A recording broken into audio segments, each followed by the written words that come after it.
One day, a clever man borrowed a big pot from his neighbor.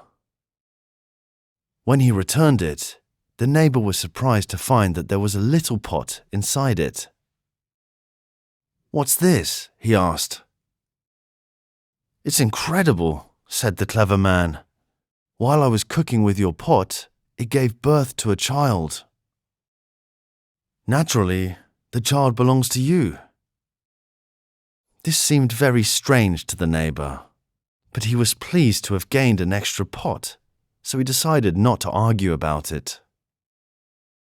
A few days later, the clever man returned and asked to borrow the big pot again. The neighbor was very happy. Perhaps there would be another child. A week passed, however, and still the clever man had not returned the pot. The neighbor decided to go to his house to get it. He knocked on the door, and the clever man opened it.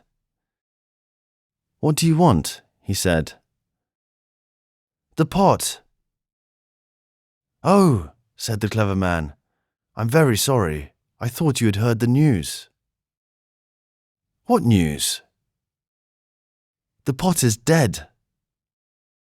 "Dead?" said the neighbor. "Yes, I'm afraid so."